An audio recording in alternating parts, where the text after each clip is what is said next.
"Happy New Year, Mama. Now get out." Those were the exact words that came out of my son's mouth before he slammed the door in my face. The thud echoed through the entire hallway. I stood there with my suitcase in hand, unable to move. I had traveled 8 hours by bus to be with him on New Year's Eve, and he had just kicked me out like I was a stranger. My name is Viola Banks. I am 60 years old, and this is the night that changed my life forever. I still remember the chill I felt in that hallway. It wasn't just the winter cold. It was the coldness of rejection, of abandonment, of understanding that your own child can look at you as if you were a burden. I had been planning this trip for months. Marcus had been living in the city for 5 years. He had married Tiffany, a woman who never spoke more than 3 consecutive words to me. But I didn't want problems. I just wanted to spend New Year's with my son, see his face, hug him, remind him that his mother still existed. When I arrived at his building that afternoon on December 31st, I was tired, but happy. I brought sweet potato pies I had baked with my own hands, Marcus's favorites since he was a boy, pies wrapped with all the love a mother can give. I rang the doorbell. I heard footsteps. The door opened just a few inches. It was him, my Marcus, but his look was that of someone who didn't recognize me. "Mama, what are you doing here?" "I came to spend New Year's with you, baby." "I called you last week, don't you remember?" He looked back over his shoulder. I heard Tiffany's voice from inside. "Who is it, Marcus?" "It's my mother," he replied without opening the door any wider. There was a silence that lasted barely 3 seconds, but felt eternal to me. Then I heard Tiffany's footsteps approaching. She appeared next to him. She looked me up and down. Her face was pure disdain. "You didn't tell us you were coming," she said with a fake smile. "Yes, I did. I spoke to Marcus last Monday." Marcus looked away. "Mama, it's not a good time. We have plans." "Plans, son? It's New Year's. I thought we could be together." Tiffany crossed her arms. "Viola, we have a dinner reservation at a very exclusive place. You can't just show up like this without warning." Like this, as if I were a problem, as if my presence were a nuisance. "I just want to be with you all for a little while. I don't need to go to any fancy dinner. I can stay here, wait for you, or I can leave early." Marcus sighed. He looked at me with those eyes that used to see me with love and now only showed discomfort. "Mama, honestly, it's not a good time. Marcus, I am your mother. I traveled 8 hours to see you." "Well, you should have called ahead," Tiffany interrupted. "We can't change our plans just like that." I felt something break inside me, but I still tried to stay calm. "Okay, I understand. Can I at least come in for a glass of water? I'm very tired from the trip." Tiffany looked at Marcus. He shook his head. "It's better if you don't, Mama. The house is a mess." A mess. I managed to see behind them. The living room was spotless. It shined. There were fresh flowers on the table, crystal glasses set out, everything ready for a celebration. A celebration I was not part of. "Son, please." "Mama, I already told you it's not a good time." And then Tiffany smiled, a cold, calculated smile. "Viola, maybe you can come back another time with more notice. Today we really can't accommodate you." Accommodate me, as if I were an inconvenient visitor, as if I weren't the woman who gave birth to Marcus, the one who raised him alone after his father abandoned us, the one who worked double shifts for years so he could go to college. I looked at my son, waiting for him to say something, to defend me, to remember everything we had been through together. But he just looked down. "I'm sorry, Mama. Happy New Year." And he closed the door. I stayed there in front of that closed door, hearing them lock the deadbolt from the inside.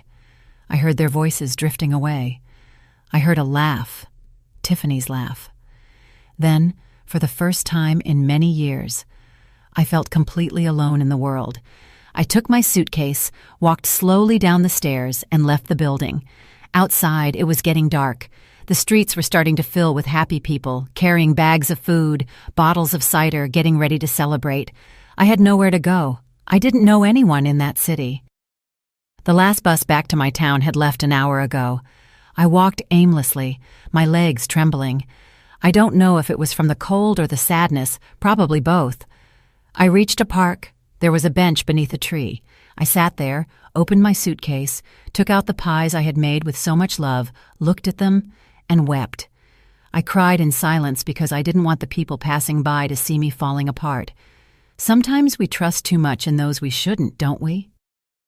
The night went on, and the cold became more intense.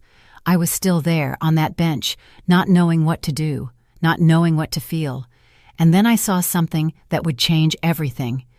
On the other side of the plaza, a figure was moving slowly. An elderly woman was walking barefoot. Her feet, swollen and dirty, scraped the pavement with every step. She wore an old torn dress, shivering from the cold. People passed her by without looking at her, as if she were invisible. But I saw her. I saw her clearly, and something inside me, despite my own pain, made me get up from that bench. Before I tell you what happened that night with that elderly woman, I need you to understand who I was before that moment. My name is Viola Banks. I was born in a small town in the South where everyone knows everyone and doors are never locked.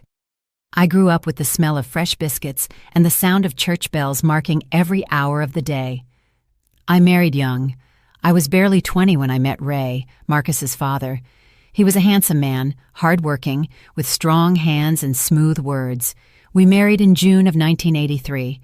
I remember that day as if it were yesterday. My white dress, simple and clean, the wildflowers my mother wove into my hair, Ray's look when he saw me walking down the aisle. I thought it would be forever. Marcus was born a year later, in April of 1984. He was the most beautiful baby I had ever seen. He had his father's eyes and my small nose. He cried little. He smiled a lot. From the first day, I knew that boy was my reason for existing. Ray worked in construction. I stayed home taking care of Marcus, cooking, cleaning, waiting for my husband to return every evening. We were poor, yes, but we were happy, or at least I thought we were. The first few years were good. Ray would play with Marcus in the yard after work. He'd put him on his shoulders. He taught him to name the birds that flew over our house: blue jay, sparrow, mockingbird. But things change. People change. When Marcus turned 5, Ray started coming home late. He smelled of beer, sometimes of perfume that wasn't mine. I asked questions. He got angry, shouted at me, told me I was a boring woman, without ambition, without beauty. One morning in November of 1990, I woke up and Ray was gone. His clothes had vanished from the closet. His toothbrush was no longer in the bathroom. On the kitchen table was a crumpled note. "I can't do this life anymore. Sorry." That was it. 6 words. 35 years of my life reduced to 6 words on dirty paper. Marcus asked for his father for months. "Where is Daddy, Mama?" "He went to work far away, baby, but he'll be back soon." I lied. Ray never came back, never called, never asked about his son. He simply disappeared as if we had never existed. I was left alone with a 5-year-old boy and not a dime in my pocket. I had to learn to survive. I got a job at a laundromat. I woke up at 5 in the morning, left Marcus with my mother, and worked until 7 at night. My hands cracked from the soap and hot water. My back ached from leaning over the machines, but I didn't care. I did it for my son. Marcus grew up healthy, grew up smart. He was the best student in his school. The teachers told me he had a brilliant future, that he could go far if he studied. And I clung to that hope. I worked more. I saved every dollar. Sometimes I didn't eat so he could have a new notebook. Sometimes I wore old, mended clothes so he could have shoes without holes. When Marcus finished high school, I cried with pride. When he got into college, I felt all my sacrifice had been worth it. And when he got a scholarship to study business administration at a university in the big city, I felt I had touched the sky. "Mama, I'm going to make you proud," he told me the day he left. "Everything you did for me, I'm going to pay you back 10 times over." I hugged him, kissed his forehead, gave him my blessing. "Just be happy, son. That's all I need." The first few years in the city were good. Marcus called me every week. He told me about his classes, his friends, his dreams. I sent him money when I could, baked goods when he missed home cooking. He graduated with honors in 2006. I traveled for his graduation. I sat in the last row of the auditorium in my nicest dress, crying tears of happiness as he walked across the stage to get his diploma. That day he told me, "Mama, this is for you. Everything I am is because of you." And I felt that everything had been worth it. Every sacrifice, every sleepless night, every pain. But then Marcus got a good job at a major corporation. He started making money, real money, more than I had seen in my entire life. And the calls started to space out. Once a week turned into once every 2 weeks, then once a month, then almost never. In 2018, Marcus called to tell me he had gotten married. Married? Why didn't you tell me, son? I would have wanted to be there. It was small, Mama. Very private, just the two of us and the judge. His wife's name was Tiffany. She came from a wealthy family. She had studied at private schools, traveled to Europe. She wore clothes from brands I couldn't even pronounce. I met her only once when I went to visit 6 months after their wedding. She greeted me with a polite, distant nod, like you greet a distant acquaintance, not like you greet your husband's mother. "Nice to meet you, Mrs. Banks," she said, with a perfect cold smile.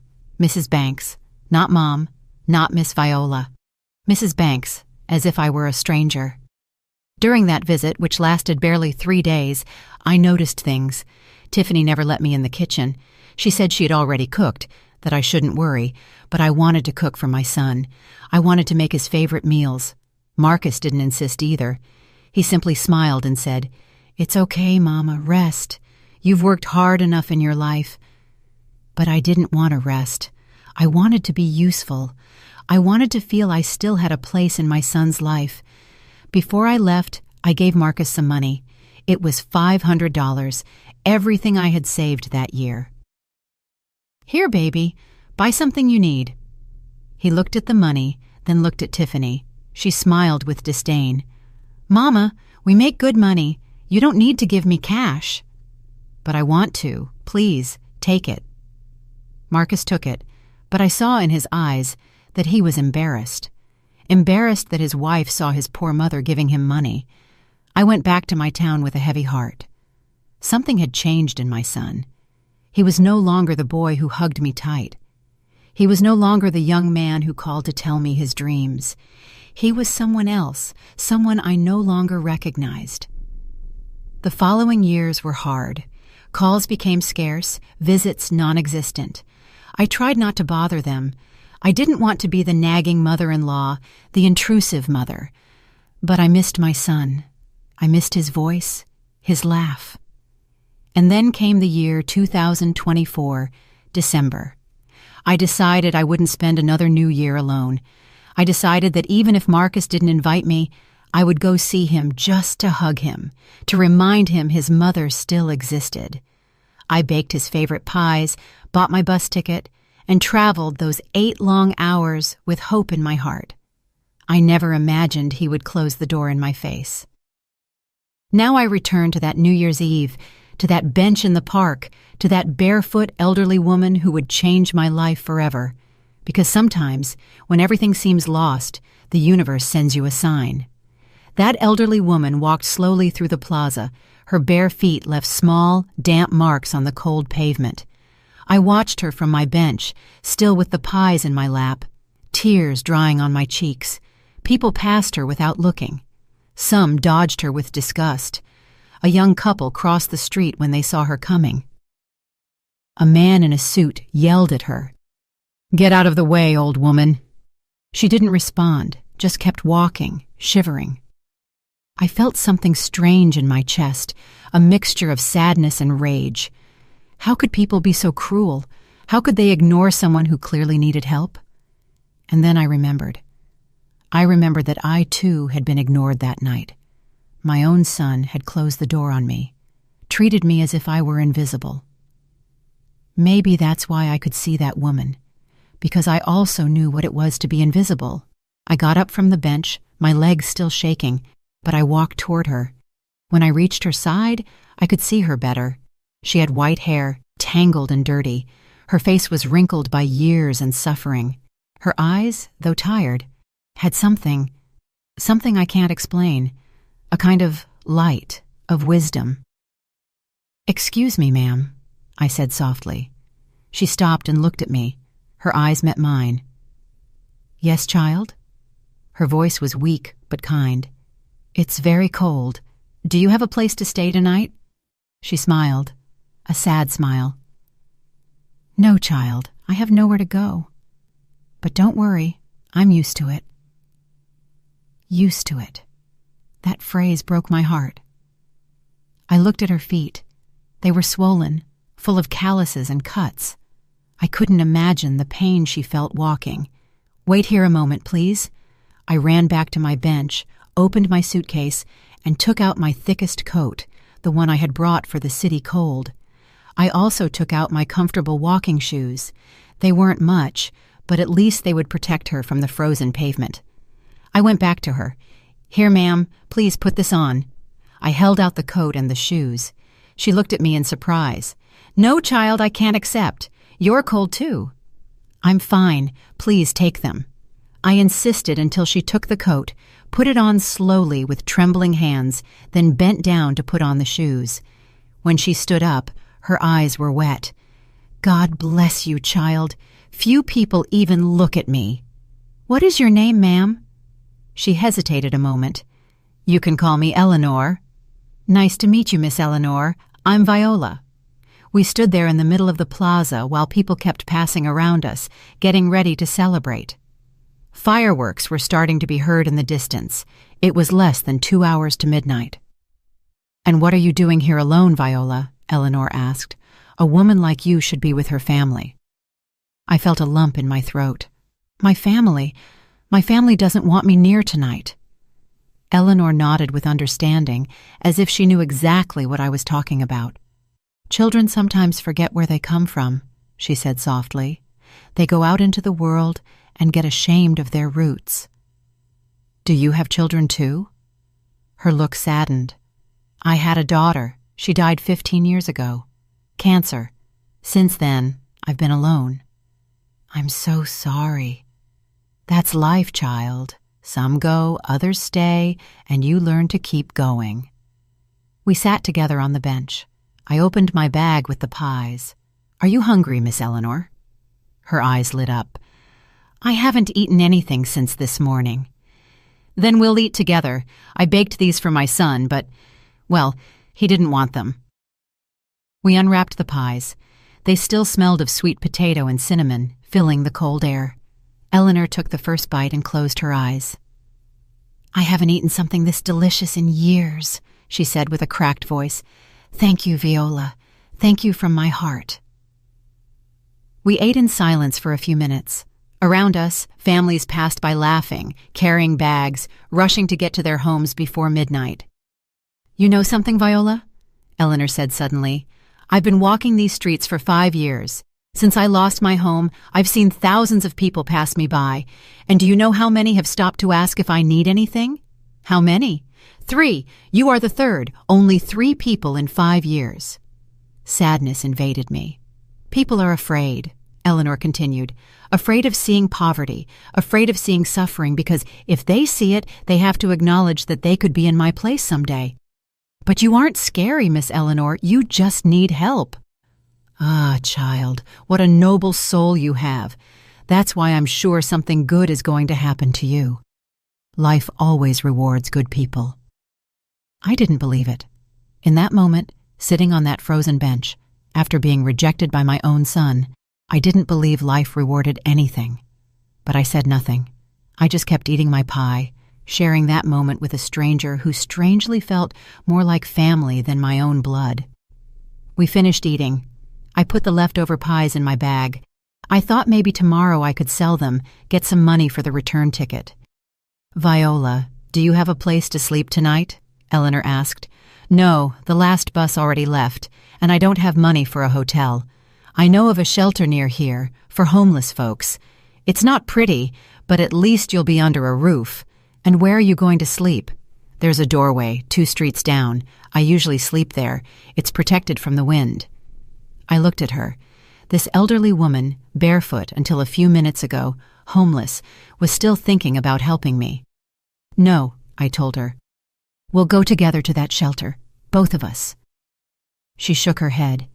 "The shelter only has 3 beds, and on New Year's they are always full. It's better you go. Then we'll sleep in the doorway together." "No, child, you—" "Miss Eleanor, please. You gave me your company when I needed it most. Now let me give you mine." She stared at me, then smiled. A smile full of gratitude and affection. "All right, Viola, we'll go together." We got up from the bench. I took my suitcase. Eleanor adjusted the coat I had given her, and we started walking together toward that doorway she spoke of.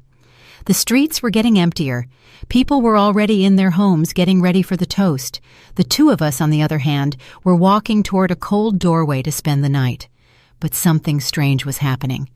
Despite all the pain I felt in my heart, despite Marcus's rejection, despite being homeless that night, I felt at peace because I wasn't alone, because I had found someone who needed me as much as I needed company.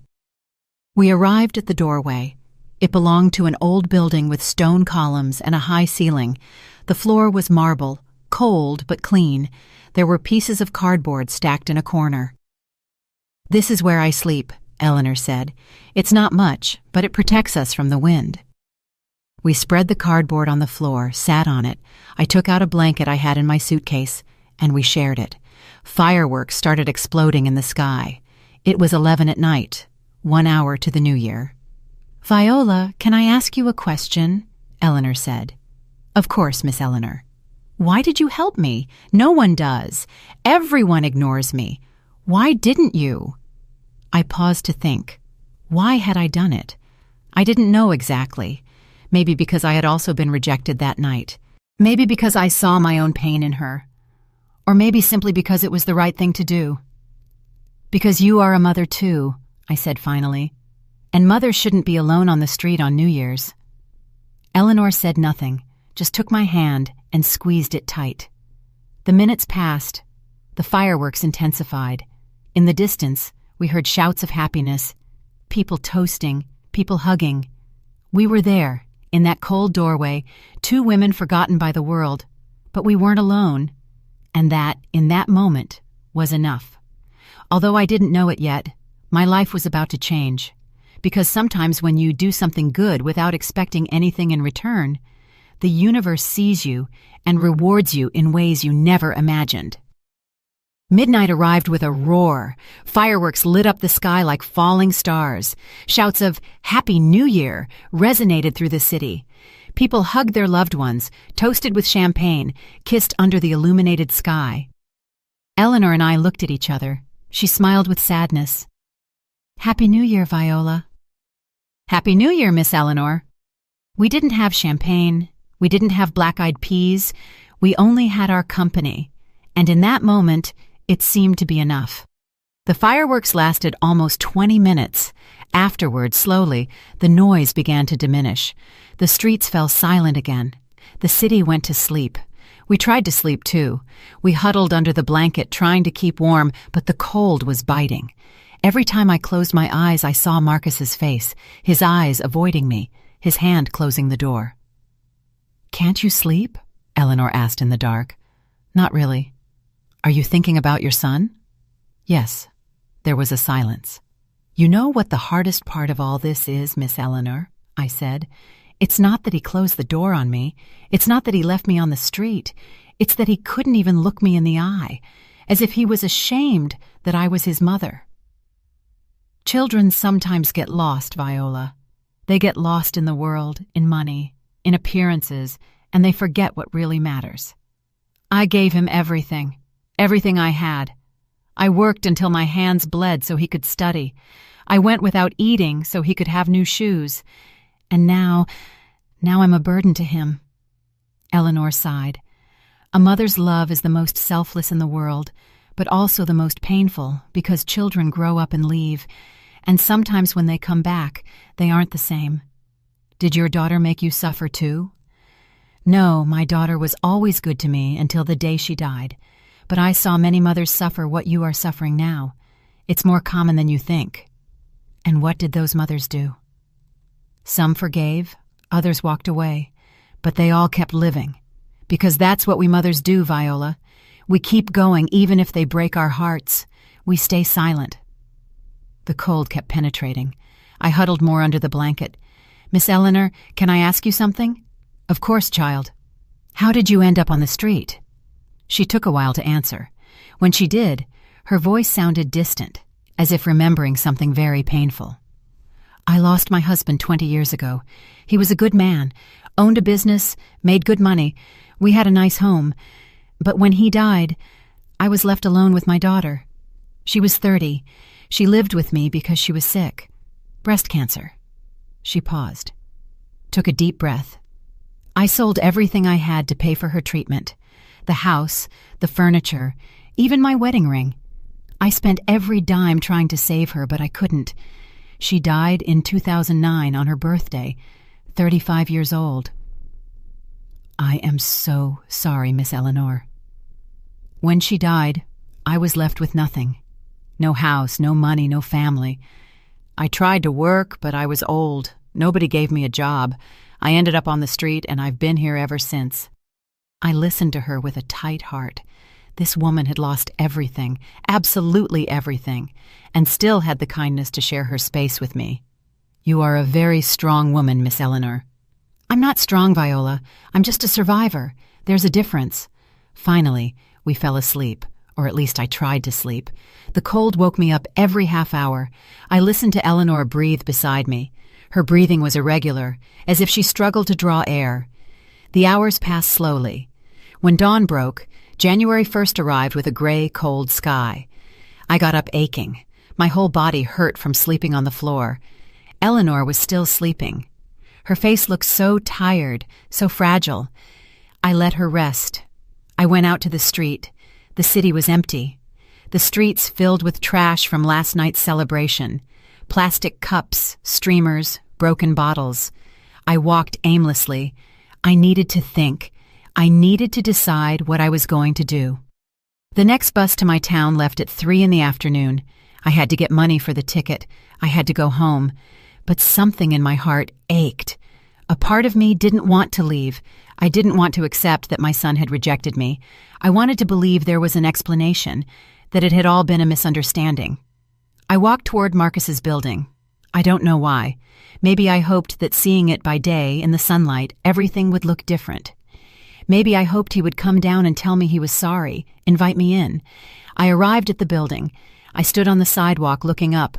Marcus's apartment was on the 3rd floor. The windows had the curtains drawn. I waited there for nearly an hour. People started coming out of the building. Neighbors, families, all looking at me with curiosity, some with disdain. An older lady said to me, "Are you lost, ma'am?" "No, I'm waiting for my son. He lives here." "Oh, on the 3rd floor?" "Yes." She looked me up and down. My wrinkled clothes, my messy hair. It was obvious I had spent the night on the street. "Oh," she said with a dry tone, and walked away without saying more. I kept waiting, but Marcus didn't come out. The curtains of his apartment remained closed. Finally, around 10 in the morning, I gave up. I went back to the doorway where I had left Eleanor. She was already awake. She had folded the blanket and arranged the cardboard. "Good morning, Viola. Where did you go?" "Just for a walk." She stared at me, as if she knew exactly where I had been. "You went to look for your son, didn't you?" I couldn't lie to her. "Yes." "And did you see him?" "He didn't come out." Eleanor sighed. "Viola, listen to me closely. Sometimes we have to accept that the people we love don't want us around anymore. As much as it hurts, as much as we don't understand it, we have to learn to let go." "But he's my son, Miss Eleanor. He's my only son. I can't just let him go." "I'm not telling you to stop loving him. I'm telling you to stop chasing him. If he wants to come back to you, he will. But it has to be his decision. You can't force him." Her words hurt because I knew she was right, but I didn't want to accept it. Not yet. "I have to leave at 3, I told her. "The bus back to my town leaves at that time. Do you have money for the ticket?" "I'm going to sell the leftover pies. I hope to get enough." "I can help you sell them. I know a corner where lots of people pass by." And so we did. We spent the next few hours walking the streets offering the pies. Eleanor, despite her appearance as a homeless woman, had a kind way of talking to people. Some bought out of pity, others because they genuinely liked the look of them. By 1 PM, we had sold all the pies. I counted the money, $300. Just enough for the ticket and some food for the trip. While I recount all this, I think about how many times in life we cling to people who no longer want us. You might wonder if I did the right thing. What would you have done in my place? "Thank you, Miss Eleanor," I said. "Without you, I wouldn't have been able to get this money." "You're welcome, child. I'm glad I helped." We walked together to the bus station. We arrived at 2:30. My bus left in 30 minutes. I bought my ticket. Then I sat with Eleanor on a bench in the station. "Miss Eleanor, I'd like to give you something before I go." I took $100 from my pocket and held it out to her. "No, Viola, that money is yours. Please accept it. You helped me a lot, more than you imagine." She took the money with tears in her eyes. "God bless you, Viola. You're an angel." "I'm not an angel. I'm just a woman who met another good woman at the moment she needed it most." We hugged. I felt her fragile body against mine, her smell of old wool and dust, but also her warmth, her humanity. "Take care, Miss Eleanor." "You too, Viola. And remember, what you gave that old woman last night, the universe is going to pay you back 10 times over. You'll see." I didn't understand what she meant. I was the only old woman she had met that night. But before I could ask, they announced my bus. "I have to go," I said. "Go in peace, child." I took my suitcase, headed to the boarding gate. Before entering, I turned one last time to wave goodbye to Eleanor, but she was gone. I searched for her with my eyes all over the station. She had vanished. I felt something strange in my chest, as if I had just lost something important, but I didn't have time to think about it. The bus was about to leave. I got on, found my seat. I sat by the window. As the bus pulled away, I looked one last time toward the station, toward the city that had rejected me, toward the son who had closed the door on me, and I cried in silence all the way back home. But what I didn't know is that my story with Eleanor was just beginning, and that what she had told me was true. The universe was about to return everything I had given in the most unexpected way possible. I arrived in my town at dusk on January 1st. The bus dropped me off at the main square, right in front of the church where I had married Ray so many years ago. Everything looked the same streets, the same trees, the same houses with their dim lights, but I was no longer the same. I walked the 3 blocks to my house. It was a small house, single-story, with faded yellow siding. I had bought it with my life savings after years of renting. I opened the door. The smell of stillness and stale air hit me. No one had been there during the 2 days I was away. I left my suitcase on the floor, sat on the old sofa in the living room, and stayed there in the dark, not wanting to turn on the light. My mind wouldn't stop spinning. I thought of Marcus, of Tiffany, of the door closing in my face. But I also thought of Eleanor, of her sudden disappearance from the station, of her last words. "What you gave that old woman last night, the universe is going to pay you back 10 times over." What old woman? What was she talking about? I had only given help to her. No, it made no sense. Eleanor was real. She had eaten with me, slept beside me, sold pies with me. She was a flesh and blood person. But then why had she vanished like that? I shook my head. I was tired. My mind was playing tricks on me. Surely Eleanor simply walked away while I was boarding the bus. That was all. The first days of January passed slowly. I didn't leave my house much. I didn't feel like seeing anyone. My neighbors knocked on my door to wish me a Happy New Year. I thanked them from the doorway and locked myself back in. Miss Pearl, my neighbor all my life, got worried. "Viola, are you okay? You look very thin. Have you eaten?"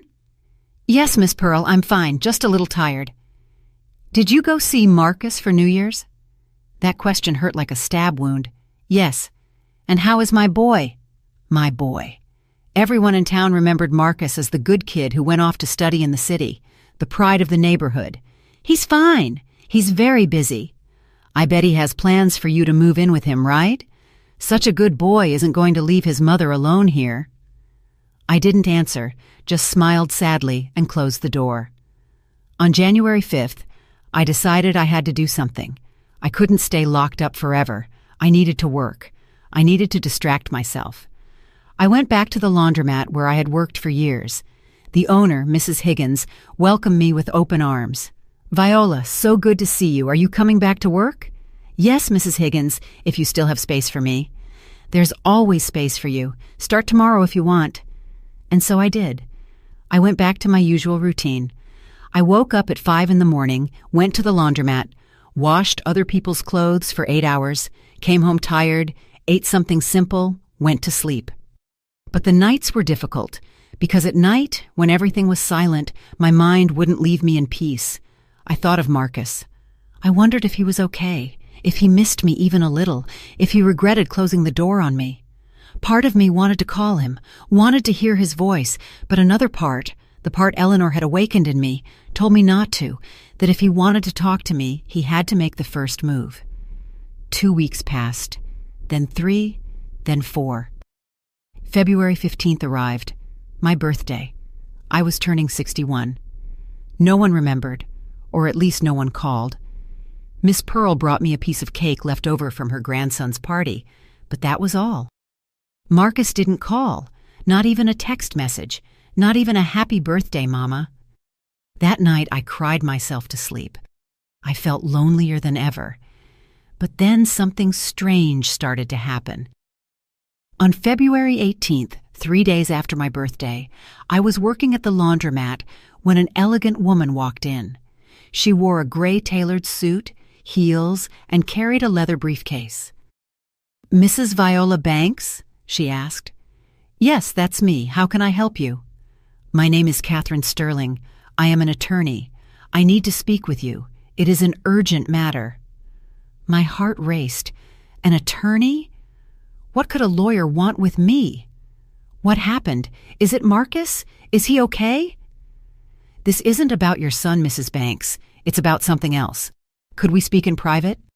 I looked at Mrs. Higgins. She nodded. "Go, Viola, I'll cover you here." We left the laundromat. The lawyer took me to a nearby diner. We sat at a booth in the back. "Mrs. Banks, I am here representing a client who prefers to remain anonymous for the moment. This person has asked me to find you specifically." "Me? Why?" "My client was present the night of December 31st in the city. She saw what you did." My blood ran cold. "What did she see?" "She saw how you helped an elderly woman who was on the street. You gave her your coat, your shoes, shared your food with her. My client was very impressed by your kindness." I couldn't believe what I was hearing. Someone had seen all that? I just did what any decent person would do." "No, Mrs. Banks, just any person did not do it. My client passed through that plaza for over an hour that night. She saw dozens of people walk past that woman without even looking at her. You were the only one who stopped, the only one who offered help." "And who is your client?" The lawyer smiled. "I cannot reveal her identity yet, but she has asked me to give you this." She pulled a white envelope from her briefcase and handed it to me. I took it with trembling hands and opened it. Inside was a check, and when I saw the amount, I almost fainted. $10,000. This must be a mistake," I stammered. "It is not a mistake. My client wants to compensate you for your kindness, and this is just the beginning." "The beginning? I don't understand." "My client has a proposal for you, but first she wants to know you better. She wants to make sure you are the right person." "Right person for what?" The lawyer leaned forward. "Mrs. Banks, how tied are you to this town? How tied are you to your current life?" The question took me by surprise. "It's my home. I've lived here all my life." "But do you have anything that truly binds you? Close family, important commitments?" I thought of Marcus, but Marcus didn't want me near. I thought of my neighbors, but none of them were truly close. I thought of my job, but it was just a job anyone could do. I didn't answer right away. Finally, "I don't have anything that really ties me." The lawyer smiled. Perfect. Then my client has asked me to ask you a very important question. Would you be willing to move to the city to start a new life? Move? Why? My client needs company. She is an older woman without family, and after seeing your kindness that night, she believes you would be the perfect companion. Company? Like a nurse? No. Like a friend, a confidant, someone to share her home with. My head was spinning. None of this made sense. And who exactly is your client? Why so much secrecy? She is a woman of 75 years, a very wealthy widow. She has no children or close relatives, and after seeing your act of kindness that night, she decided she wanted to meet you, 75 years old. Widow. No children. Something in my memory stirred. A conversation, a soft voice in the darkness of a cold doorway. Eleanor, I whispered. The lawyer raised her eyebrows. So you already met. Excellent. That makes things easier. But Eleanor was on the street, barefoot, homeless. No, Mrs. Banks, Eleanor was not homeless. Eleanor was testing you. Testing me? My client does this every year. She disguises herself as a homeless person and walks the streets during the holidays. She observes how people react to her, how many help her, how many ignore her. It is her way of finding genuinely good people in a world full of indifference. I couldn't believe what I was hearing. Eleanor had been a test. Everything had been a test, and I passed it. Not only did you pass it, Mrs. Banks, you were the only person in 5 years who offered her help without expecting anything in return. The only one who shared the little she had. The only one who treated her with dignity. Tears began to roll down my cheeks. I didn't do anything special. I just saw someone who needed help. Exactly. And that is what makes you special. Because most people see suffering and look the other way. But you didn't. You stopped. And now my client wants to reward you. I don't need a reward. I didn't do it for that. I know. And that is exactly why you deserve this reward. The lawyer pulled a folder from her briefcase. My client has asked me to offer you the following: a home in the city, in her own house, a private suite, fully furnished, meals included, and a monthly salary of $5,000 to keep her company. $5,000. That was more than I made in 4 months at the laundromat. Why? Why would she do all this for me? Because she is alone. Because despite all her money, she has no one. And because in you, she saw something she hasn't seen in anyone else. A genuinely kind heart. I looked at the check in my hands. $10,000. Money that could change my life. I need to think, I said finally. Of course, take your time, but not too long. My client is anxious to meet you again, this time in her true identity. The lawyer stood up, gave me her card. Call me when you have made your decision. My number is there. And she left, leaving me alone with a check for $10,000 and a decision that would change my life forever. That night, I couldn't sleep. I turned over and over everything that had happened. Eleanor, the test, the offer.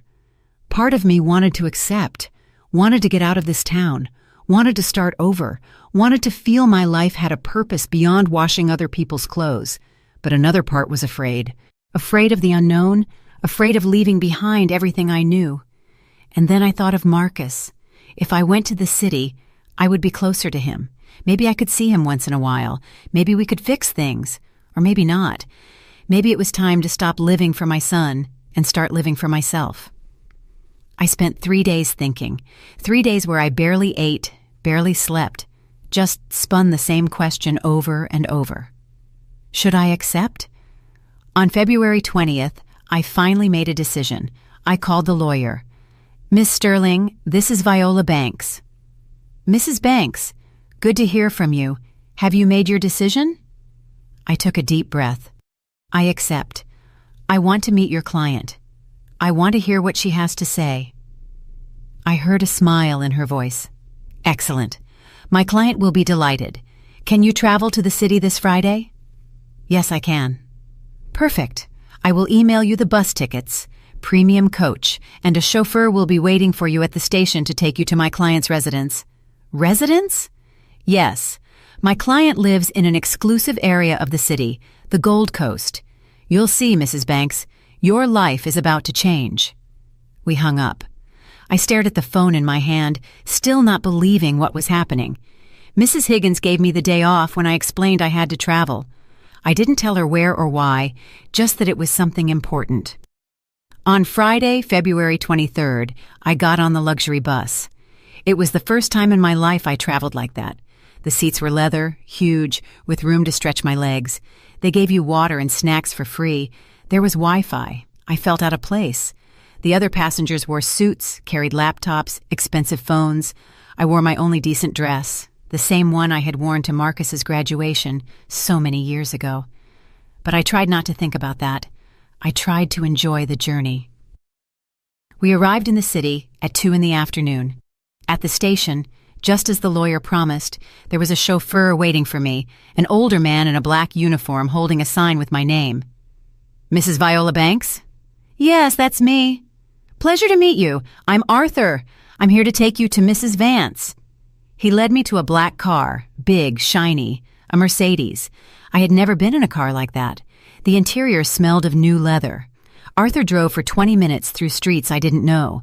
We passed wide avenues filled with trees, modern buildings, fancy restaurants, stores with brands I had only seen on TV. Finally, we entered a residential area. The streets were clean, quiet. The houses were enormous, with perfect gardens and high iron fences. Almost there, Mrs. Banks, Arthur said. My heart beat faster and faster. Suddenly, I was scared. What was I doing? Why had I accepted to come? I didn't know these people. I knew nothing about them. But it was too late to turn back. The car stopped in front of a house. No, a mansion. It was 3 stories, painted white limestone, with huge windows and a garden that looked like something out of a magazine. Arthur opened the door for me.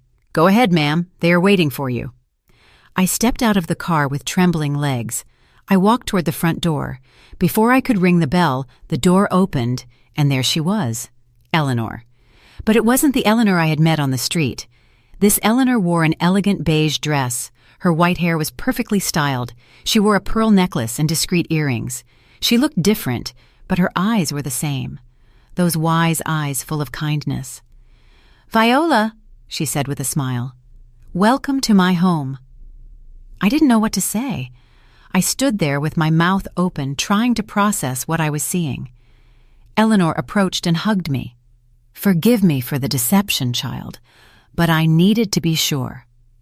Sure of what? That good people still exist in this world, and you proved to me that they do. She took me by the hand and led me inside. The house was even more impressive on the inside. Marble floors, elegant furniture, paintings on the walls, a winding staircase leading to the second floor. Come, sit down. We have much to talk about. We sat in the living room. A maid brought us coffee and cookies. I couldn't stop looking around. It was like being in a dream. I suppose you have many questions, Eleanor said. Why? Was the only thing I could say. Why pretend to be someone you're not? Eleanor sighed. Because I have learned over the years that money changes people. When people know you have money, their treatment of you changes. You no longer know if they like you for who you are or for what you have. That is why, every year during the holidays, I disguise myself and go out on the street to see how people treat me when they think I have nothing. But that's sad.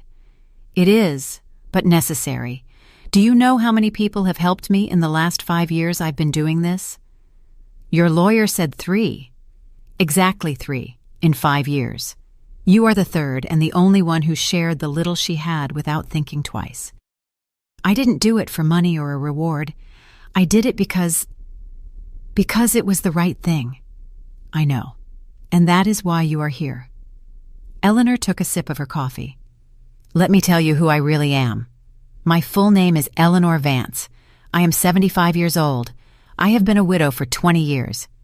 My husband, Harrison Vance, owned a national chain of hardware stores. When he died, he left me everything: the company, the properties, the investments. I became a very, very wealthy woman." She paused. "But money doesn't give you happiness, Viola.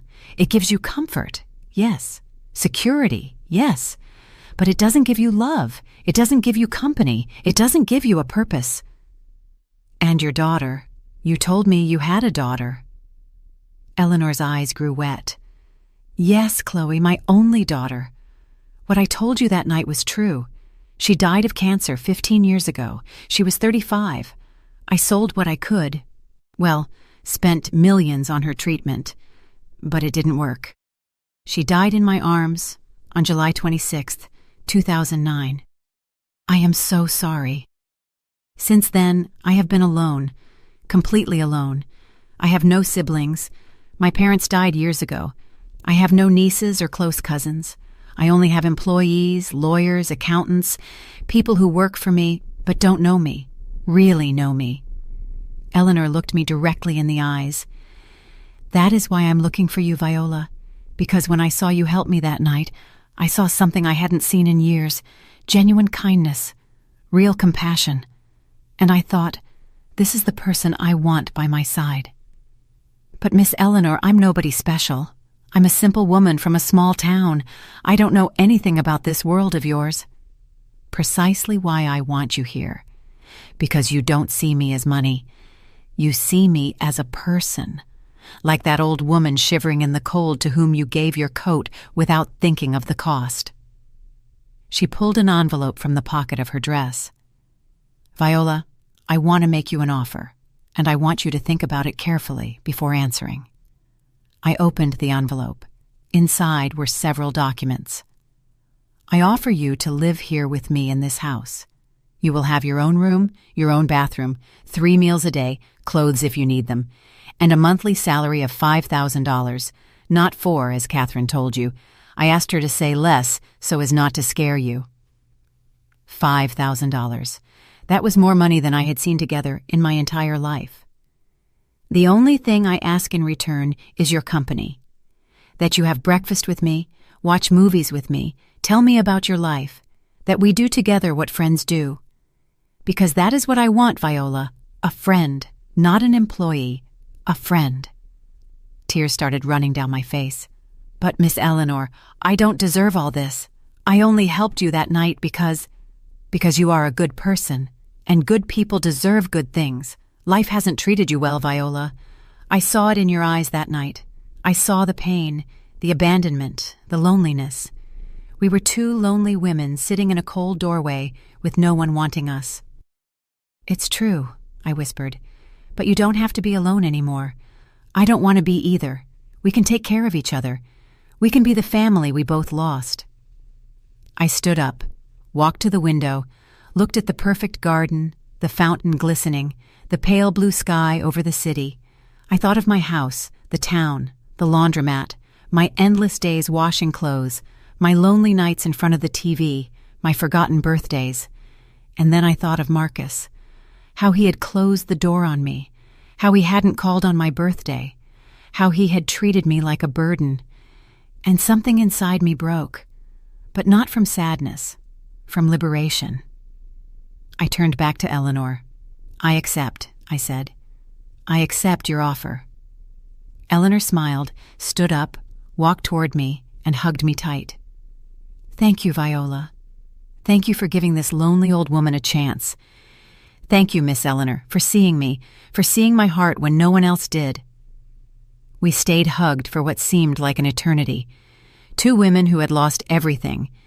2 women who had found each other at the exact moment they needed it most. "When do you want to move?" Eleanor asked. "I need to go back to my town, pack my things, say goodbye to some neighbors, quit my job. Give me a week." "Take the time you need.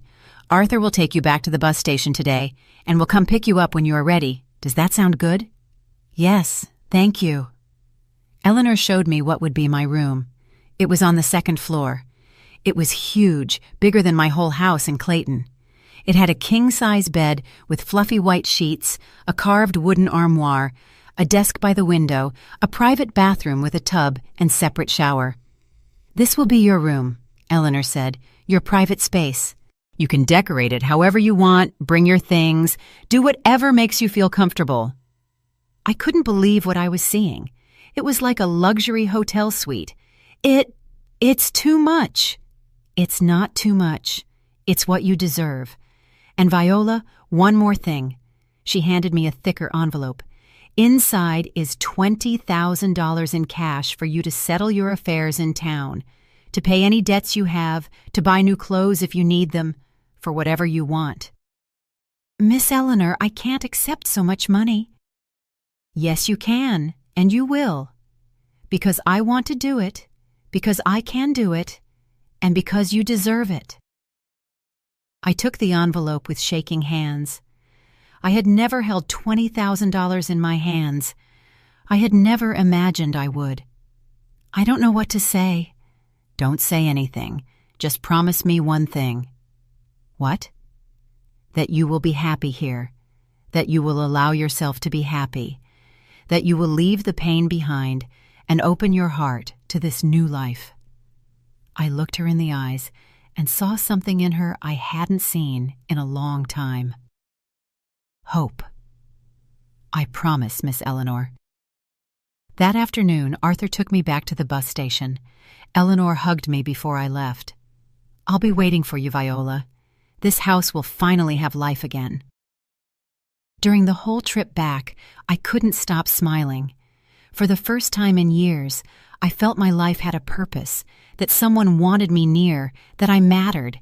But there was something that still hurt, a thought I couldn't shake. Should I tell Marcus? Should I tell him I was moving to the city? Would he even care? Part of me wanted to call him, wanted to say, "Look, son, my life changed. I'm not that poor mother who embarrassed you anymore. Now I live with a rich woman. Now I have money." But another part, the stronger part, told me no, that if Marcus had been capable of closing the door on me in my worst moment, he didn't deserve to know about me in my best moment. And that part won. I decided I wouldn't tell him anything, that I would move to the city without warning him, that I would start my new life without him. Because sometimes loving someone means knowing when to walk away. It means understanding you can't force anyone to love you. And it means having the dignity to keep going, even if it hurts. I arrived in my town that night, entered my house, and for the first time in a long time, I felt at peace.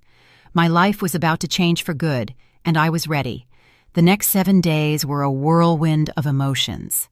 I spent all of Saturday, February 24th, organizing my life, deciding what I would take and what I would leave behind. I didn't have much. Old clothes, some books, photographs, keepsakes. Everything fit into 2 medium suitcases. On Sunday, I went to speak with Mrs. Higgins. "Mrs. Higgins, I need to quit." She looked at me surprised. "Quit? Why, Viola? Did something happen?" "No, nothing bad happened. On the contrary, I'm moving to the city. I got an opportunity." "An opportunity? What kind of opportunity?" I didn't want to give her too many details. I didn't want word to spread through the whole town before I left. "I'm going to work as a companion for an older lady. They offer room and board, and the pay is good." Mrs. Higgins nodded slowly. "I understand. Well, I'm going to miss you, Viola. You've been a good worker all these years." "Thank you, Mrs. Higgins. I'm going to miss you too." She paid me what she owed me for the last week, $1,200, including my accumulated vacation pay. Money that now seemed so little compared to what Eleanor had given me. On Monday, I went to the bank, opened a savings account for the first time in my life. I deposited the $20,000 Eleanor had given me. The bank teller looked at me with surprise when she saw the amount. "Where did you get so much money, Mrs. Banks?" "It's a gift," I replied simply. I gave no more explanations. I didn't have to. On Thursday, February 29th, I started saying goodbye to my neighbors. Miss Pearl cried when I told her I was going to the city. "Alone, Viola? That's very dangerous. A woman your age." "I'll be fine, Miss Pearl. I'm going to be with a good family. Don't worry about me." "And Marcus? Does he know you're going?" That question hurt. "No, and I'm not going to tell him." "But Viola, he's your son. You should—" My son closed the door in my face, Miss Pearl. He didn't call me on my birthday. He hasn't asked about me in 2 months. I think he won't mind much if I go or stay." Miss Pearl said nothing more, just hugged me.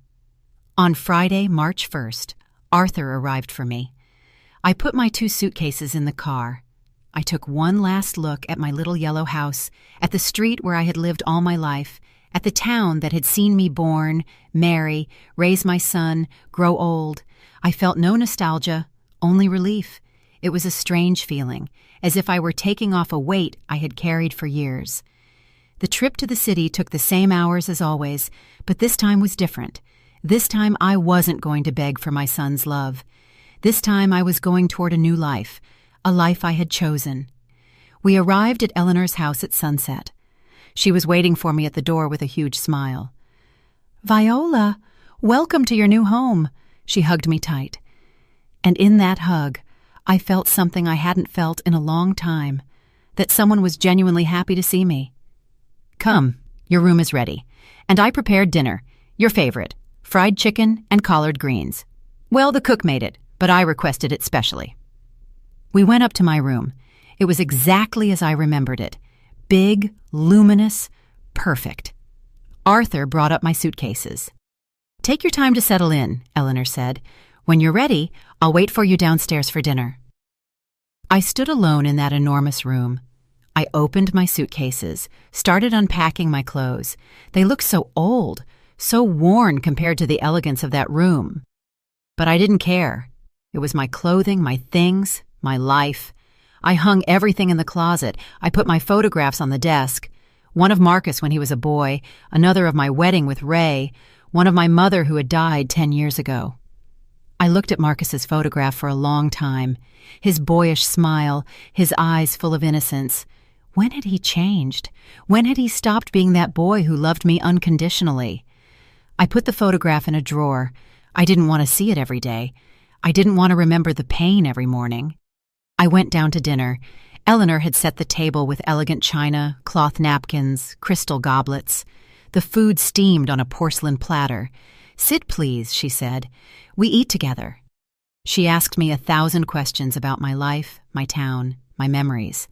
I answered everything, and for the first time in a long time, I felt someone was really interested in what I had to say. "Tomorrow is Saturday," Eleanor said. "I thought we could go shopping. You need new clothes." "Oh, Miss Eleanor, don't say no. It's part of the deal. You have already done too much for me. It's not enough. It will never be enough to compensate for your kindness that night." The following days were like a dream. Eleanor took me to stores I had only seen in magazines. She bought me dresses, shoes, blouses, slacks. I protested in every store, but she paid me no mind. "Let me spoil you, Viola. It's been so long since I've had someone to spoil." She also took me to a beauty salon. They cut my hair, pressed it, dyed it to cover the gray, gave me a facial. When I saw myself in the mirror, I almost didn't recognize myself. I looked different, younger, more alive. 2 weeks passed, then 3, then a month. My life with Eleanor was quiet, but happy. We had breakfast together every morning. She told me stories of her life with Harrison, her late husband, of her travels around the world, of her daughter Chloe. I told her about my childhood, my mother, how it had been raising Marcus alone. We became friends, true friends. There was no class difference between us, just 2 women sharing their lives. But there was something that made me uncomfortable. Every time Eleanor introduced me to someone, she introduced me as her companion. I knew technically I was, but the word made me feel lesser, as if I were a servant. One day, in mid-April, I gathered the courage to tell her. "Miss Eleanor, can I ask you a favor?" "Of course, Viola, anything." Could you introduce me as your friend instead of your companion? I know I work for you, but—" Eleanor interrupted me, taking my hand. "Viola, forgive me. You are absolutely right. You are not my employee. You are my friend, my family, and that is how I will introduce you from now on." I smiled. Finally, I felt completely comfortable in my new life. But then, one day in May, everything changed. It was a Sunday, May 12th. Mother's Day. Eleanor and I had gone to brunch at an elegant restaurant near her house in the Gold Coast. We were eating Eggs Benedict and drinking coffee when I heard a familiar voice. "Mama?" My blood ran cold. I knew that voice. I turned slowly, and there he was, Marcus. He was standing a few feet from our table, eyes wide with surprise. Next to him was Tiffany, looking at me with the same disdain as always. "Marcus," I whispered. He approached our table. He looked me up and down, as if he couldn't believe what he was seeing. I was wearing one of the dresses Eleanor had bought me. A wine-colored dress, elegant but discreet. My hair was freshly styled. I wore a silver necklace Eleanor had given me. I didn't look like the poor, worn-out woman who had knocked on his door on New Year's. I looked different. What are you doing here?" Marcus asked. "I live here," I replied simply. "You live here? In the city? Since when?" "Since 2 months ago." I could see the shock on his face and something else. Guilt? Shame? "And why didn't you tell me? Why didn't you call me?" The question filled me with indignation. Why hadn't I called him? Seriously? He was asking that? And you? Why didn't you call me, Marcus? Why didn't you call me on my birthday? Why haven't you called me in 4 months? He looked down. Tiffany stepped closer, looking at me with scorn. "Viola, what a surprise to see you here. This restaurant is quite exclusive for someone like you." Eleanor, who had been silent this whole time, spoke for the first time. "Excuse me, who are you to speak to Viola like that?" Tiffany looked at her, surprised by the tone. "I'm her daughter-in-law. And who are you?" "I am Eleanor Vance, and Viola is my best friend. She lives with me in my house." Tiffany's face changed. She recognized the name Vance. Everyone in the business circles of the city knew that name, Mrs. Vance, the hardware heiress. Tiffany turned pale. She looked at Marcus, then at me. I didn't know you knew such important people." Eleanor smiled coldly. "Viola is more than important. She is one of the most noble people I have ever met. Something you two clearly cannot appreciate." Marcus intervened. "Mama, we need to talk, please." I looked at him. I saw in his eyes something I hadn't seen in years. Fear of losing me. But not out of love, but because now I had something he wanted. Connections. Access to a world he aspired to. "We have nothing to talk about, Marcus." "Please, Mama. I know things haven't been good between us, but—" "Haven't been good?" I interrupted him. "Marcus, you slammed the door in my face on New Year's Eve. You left me on the street with nowhere to go. And now you want to talk?" I'm sorry. Tiffany and I had plans." "So what? Your plans were more important than your mother? More important than the woman who sacrificed her entire life for you?" People in the restaurant started to look at us. Tiffany turned red with embarrassment. "Viola, please don't make a scene," she whispered. "A scene? You made me feel like a nuisance, like garbage. And now that you see I'm with someone important, now you want to talk to me?" Eleanor stood up. "I think it's time to go, Viola."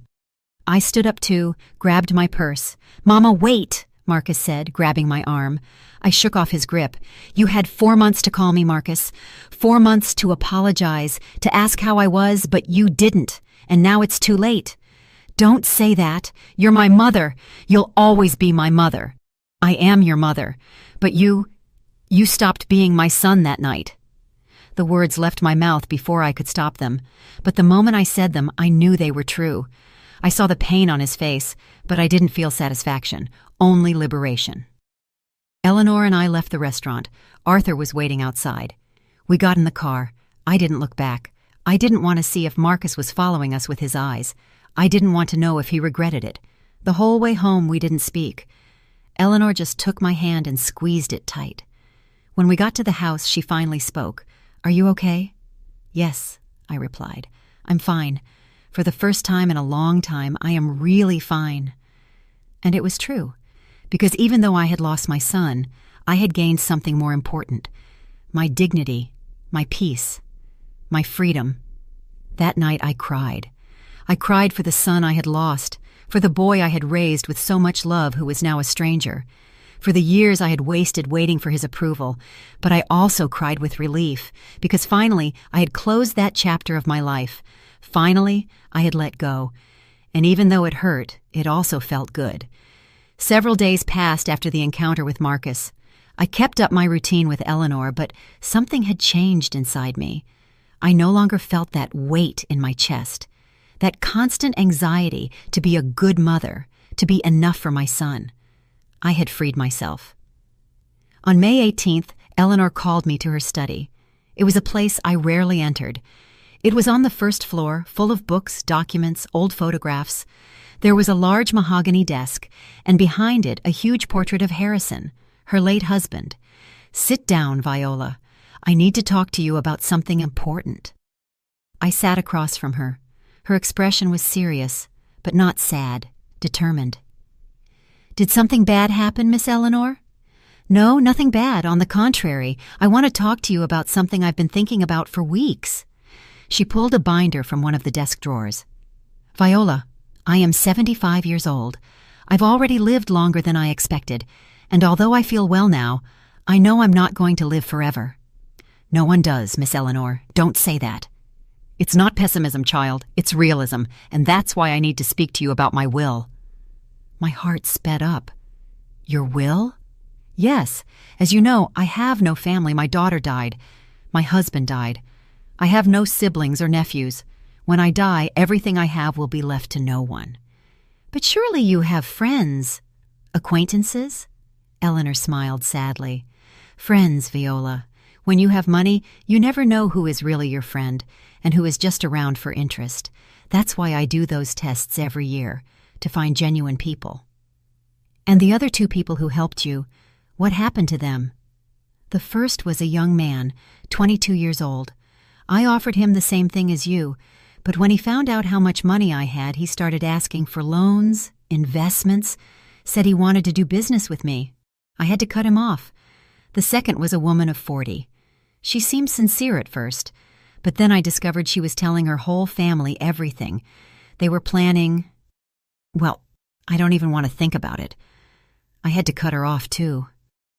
"That's terrible." "It is. But you, Viola, you have been with me for 2 months and haven't asked for anything, nothing more than your salary, which you earn with interest just by your company. You haven't tried to manipulate me. You haven't brought your family to ask for favors. You haven't—" She paused, took a deep breath. "You haven't done what your son tried to do last week." I froze. "What?" "Marcus came to look for me 3 days ago. He came alone without his wife, came here to this house. Yes, I told Arthur to let him in because I wanted to see what he wanted, and I already imagined it." "What did he want?" Eleanor opened the binder, took out her phone. "I recorded our conversation without him knowing. I want you to hear it, but I warn you, it's going to hurt." She pressed play.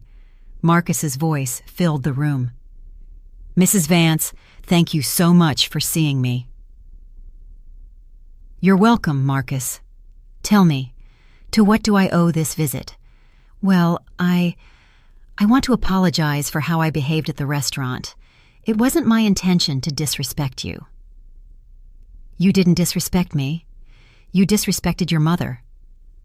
A silence. "You're right, and that's why I'm here. I want to fix things with my mom, but she won't answer my calls." "And you think I can help you with that?" "Well, yes. I thought maybe you could talk to her, convince her to give me another chance." Another pause, then Eleanor's voice, cold.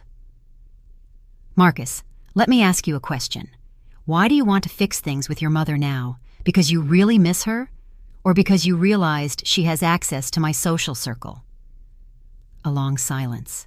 Too long. I miss her. She's my mother." "Your mother went 4 months without hearing from you, Marcus. 4 months without a call. You didn't even call her on her birthday. And now you miss her?" "I was busy with work, with Tiffany." "Too busy to call your mother, but not too busy to come to my house to ask me to intervene for you. Mr. Banks, And let me guess, you also came to ask about my relationship with your mother, to see if there is any business opportunity, any investment, any way to benefit from our friendship? Absolute silence. Your silence says it all, Marcus. Mrs. Vance, with all due respect, my mother is a simple woman from a small town. She isn't used to this world. She could be vulnerable. There are people who could take advantage of her. Eleanor's laugh sounded dry, humorless. People like you? No, not me. Marcus, I'm going to tell you something that perhaps no one has ever told you in your life. Your mother is an extraordinary woman. She has more emotional intelligence in her little finger than you have in your whole body. And no, she is not vulnerable. She is strong, stronger than you. That is for sure. I just want to protect her. You don't want to protect her. You want to control her. You want access to what she has now. My friendship, my connections, my money. But let me tell you something, boy. Your mother doesn't need your protection, and she definitely doesn't need your fake repentance. Mrs. Vance, you don't understand. I understand perfectly. You are an ungrateful son who only cares about his mother when it suits him, and I am not going to let you hurt her again. I have a right to see my mother. You have a right. But she has a right to decide if she wants to see you, and so far, she has decided no, and I support her completely. This isn't going to stay like this. Is that a threat, Marcus? No, just saying she's my mother. Legally. Legally, you have no power over her. She is an adult woman in full possession of her faculties, so I suggest you leave my house and don't come back. You're going to regret this. The only thing I regret is not closing the door sooner, just like you closed the door on her on New Year's. Footsteps, a door closing, end of recording. I was shaking. Tears ran down my face uncontrollably. I'm sorry, Viola. I know it was hard to hear that. He just wants your money. He doesn't want me. I know, child, and that's why I showed it to you, so you have no doubts, so you know you made the right decision distancing yourself from him. I covered my face with my hands. I cried not from sadness, but from rage, from disappointment, from a pain so deep it had no name. How could I raise someone like that? I whispered. At what moment did he become this? Eleanor got up from her chair, knelt in front of me, and took my hands. Viola, listen to me. You are not to blame. You did everything you could. You gave him love, education, values, but people choose who they want to be, and your son chose money over love. That is not your fault. But he is my son, my only son, and he always will be. But that doesn't mean you have to accept his mistreatment. Sometimes the greatest love you can give is to walk away. We stayed like that for a long time, her kneeling in front of me, holding my hands, me crying, letting out all the accumulated pain. When I finally calmed down, Eleanor sat back down. That is why I want to talk to you about my will, because I have made a decision. She opened the binder again, took out several documents. Viola, I want to name you my sole heir. The world stopped.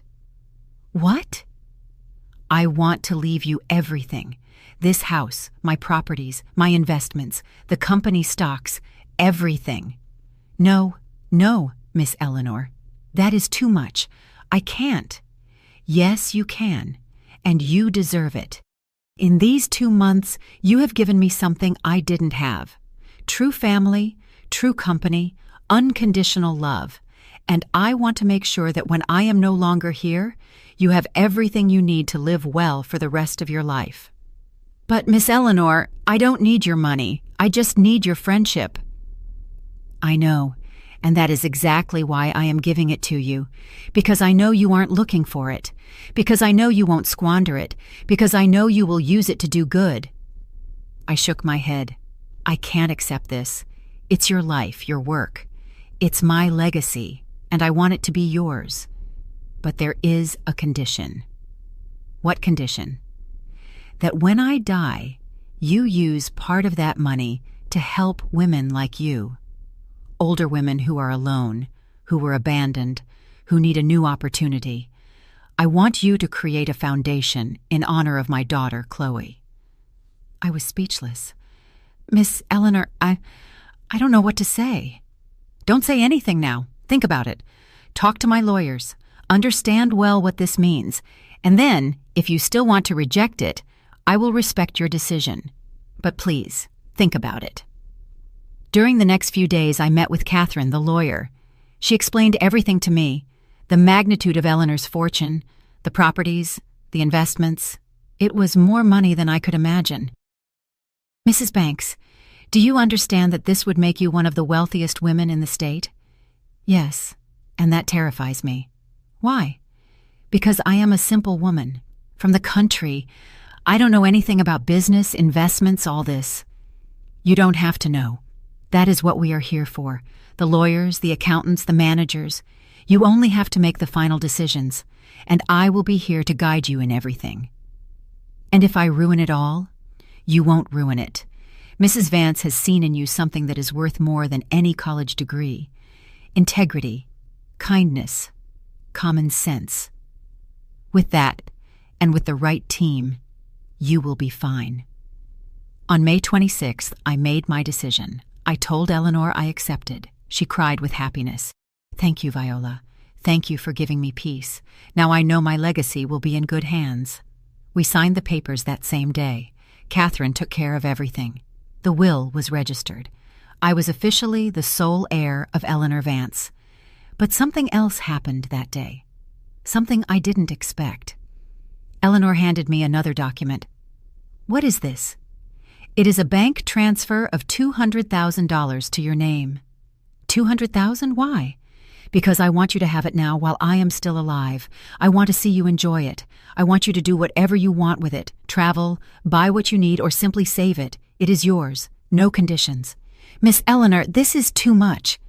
It's not too much. It's fair. And Viola, I want you to do something with part of that money. What? I want you to send money to Marcus. I stood paralyzed. What? Why would I do that?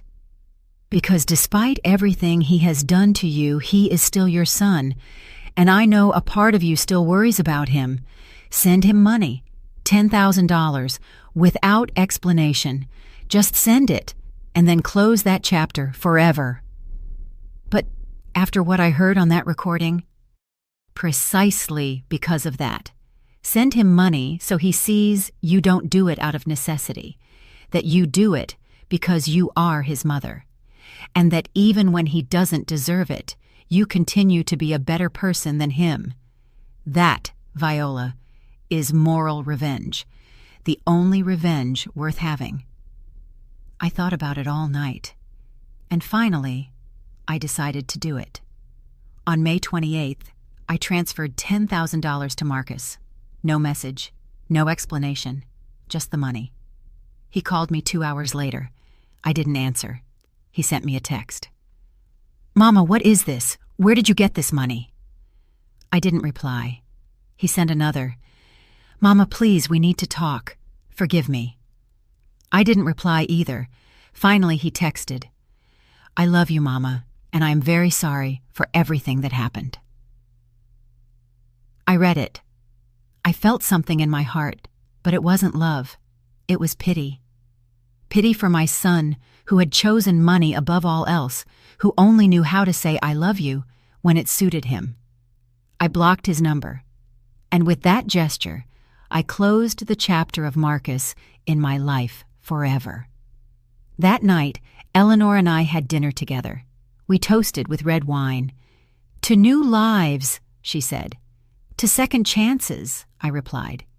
To women who get back up. To those who choose their dignity over pain. We clinked glasses, and in that moment, I knew I had made the right decision. I had lost my son, but I had gained a family, a mother who hadn't birthed me, but who had chosen me, and I had chosen her. And that, in this cruel world, was more valuable than any blood tie. The months followed their course. June came with soft rains, July with intense heat, August with clear skies. And I continued living with Eleanor, building a life I never imagined possible. But the world has mysterious ways of serving justice. And even though I had decided to distance myself from Marcus, the universe hadn't finished with him. It was a Saturday in September, the 14th to be exact, when I found out what had happened. Catherine came to visit us. She had a strange expression on her face, a mix of concern and satisfaction. "Mrs. Banks, I need to tell you something. It's about your son." My heart jumped. "Did something happen to him?" "Depends on how you look at it. Marcus lost his job." "What? When?" 2 weeks ago. He was fired for misconduct. Apparently, he tried to use Mrs. Vance's name to secure contracts for his firm. He said he had connections with the Vance family. His boss investigated, discovered it was a lie, and fired him. I covered my mouth with my hand. "But that's not all," Catherine continued. "Tiffany left him. She found out Marcus had spent their savings trying to keep up appearances. Expensive dinners, designer clothes, a new car they couldn't afford. When she discovered the debts, she packed her bags and went back to her parents. She filed for divorce a week ago." I felt something strange. Not joy, awe. The universe really was collecting its debts. And where is he now? He had to leave his apartment, couldn't pay the rent. He's living with a friend, or so I was told. Eleanor, who had been listening in silence, spoke. "Life has a way of teaching us lessons, doesn't it? Your son rejected his mother when she had nothing, and now that he has nothing, he is left alone." She was right. Marcus had closed the door on me when I needed him most. And now, when he needed it, he had no one. "Has he tried to contact you?" Catherine asked. "I blocked his number months ago. I don't know if he's tried." "Probably. His pride is costing him dearly." Weeks passed. October arrived with chilly winds. And then, something unexpected happened. It was October 22nd. Eleanor and I were in the garden having tea when Arthur approached. "Mrs. Vance, there is a young man at the gate. He says he is Mrs. Banks's son, says he needs to speak with her, that it is urgent." My heart raced. "Tell him to leave," I said immediately. "Wait, Viola," Eleanor said. "Maybe you should listen to him. Just once. So you aren't left wondering. I don't have any doubts. But he does. Let him in. I will be here with you. If he says anything inappropriate, Arthur will remove him." I hesitated, but finally nodded. "Okay, let him in." Minutes later, Marcus appeared in the garden. I almost didn't recognize him. The confident, well-dressed man I had seen in the restaurant no longer existed. This Marcus wore worn-out jeans, a wrinkled shirt. He had lost weight. He had deep circles under his eyes. He looked defeated. "Hi, Mama," he said with a hoarse voice. Marcus stood there several yards away, as if he didn't know if he could get closer. "Thank you for seeing me. I didn't do it for you. I did it for me, to close this once and for all." He nodded slowly. "I understand. I came to apologize." "To apologize? Now that you lost everything?" "I know how it sounds. I know you think I only came because I'm in a bad situation. And maybe you're right. Maybe I am as selfish as you think." "It's not what I think, Marcus. It's what you are." His eyes filled with tears. "You're right. I am selfish. I am ungrateful. I am everything I shouldn't be. But, Mama, I swear I regret it. I swear if I could turn back time, I would open that door on New Year's. I would hug you. I would let you stay." "But you can't turn back time, and I'm no longer the same woman who knocked on your door that night." "I know, and I'm glad. You look good, happy, better than I've seen you in years. Because finally I found people who value me, who see me as a person, not an obligation." Marcus looked down. "Can I ask you something?" "Depends."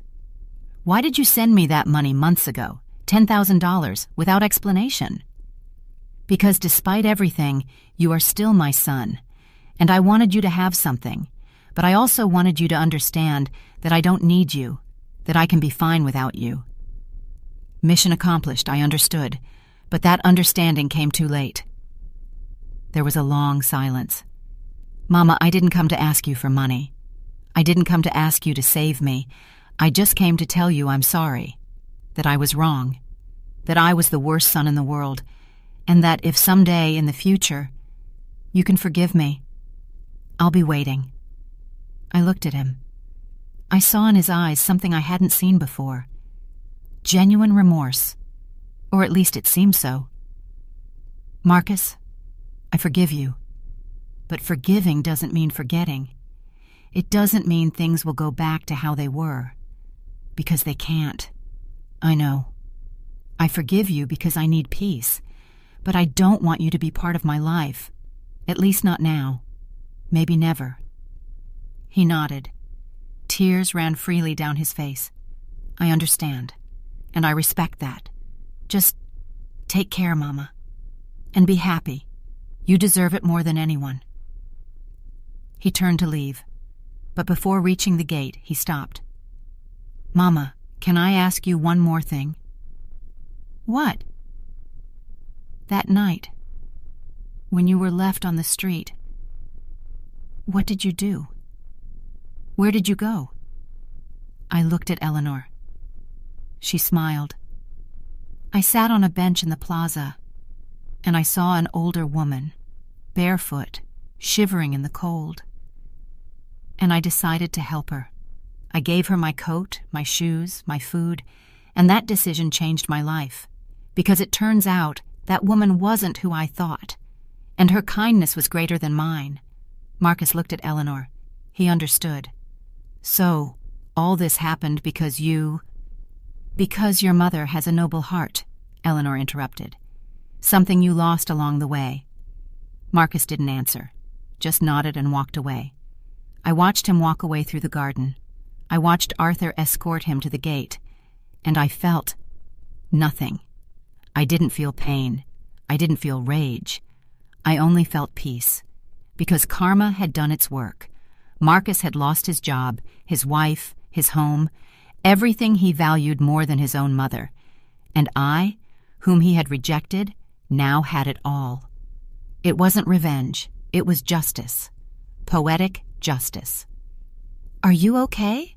Eleanor asked. "Yes, I'm fine. For the first time in a long time, I am at peace."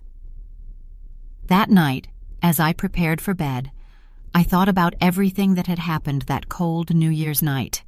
The rejection, the pain, Eleanor disguised as homeless, all the decisions that had brought me here.